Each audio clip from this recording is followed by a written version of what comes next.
আমি আমার ক্ষুদ্র জ্ঞানে দেখেছি যে কিয়ামত বা শেষ জামানার 100টা আলামতের মধ্যে প্রায় 95টা আলামত চোখ দিয়ে এখন দেখা যাচ্ছে। উঁচু উঁচু বিল্ডিং হবে, হয়ে গেছে, শেষ। মানুষ 99% মানুষ সুদ খাবে, দেখেন 100% মানুষ এখন সুদ খায়। জেনা বেড়ে যাবে, জেনা বেড়ে গেছে। ব্যভিচার বাড়বে, ব্যভিচার বাড়ছে। ধর্ষণ বাড়বে, ধর্ষণ বাড়ছে। সময় কমে যাবে, সময় কমে যাচ্ছে। ভূমিকম্প বাড়বে, ভূমিকম্প বাড়ছে। মহামারী ছড়াবে, ছড়াচ্ছে। মুসলিমদেরকে নির্যাতন করা হবে, করা হচ্ছে। কাফেররা ঐক্যজোট হবে, হচ্ছে।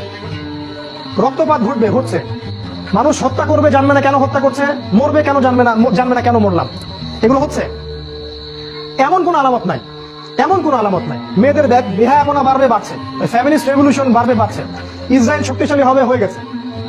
এবং ওদের জোট গঠিত হবে, আল্লাহ বলেছেন, সেটাও হয়ে গেছে। আমি আমার ক্ষুদ্র জ্ঞানে বলছি যে এমন কোন আলামত আমি দেখছি না যেটা প্রায় এই 95টা আলামত 100টার মধ্যে এখন পাওয়া যায়। কয়েকটা পাওয়া যায় না, সেটা সামনে আসবে। যেমন বললাম, আমেরিকার পতনের পরে এরপরে ইসরায়েল হবে এই বিশ্বের রুলিং স্টেট, এবং সেই দেশ থেকেই দাজ্জাল বের হবে এবং সারা বিশ্ব শাসন করবে। তারপর কি হবে? তারপরে এই মালহামাটা হবে, যার কথা বললাম। অথবা এই মালহামার পরে ইসরায়েল হবে এই বিশ্বের রুলিং স্টেট। তারপরে এদেরকে প্রতিহত করার জন্য আল্লাহ রাব্বুল আলামিন মুসলিমদেরকে ঐক্যবদ্ধ করবেন। প্রত্যেকটা দেশ, প্রত্যেকটা গ্রাম, প্রত্যেকটা জায়গায় যারা ইমানদার যুবক থাকবে, যুবকদের কথা এই জন্য বলছি তার কারণ তাদের হায়াত থাকবে ইনশাআল্লাহ, আল্লাহ চাইবে।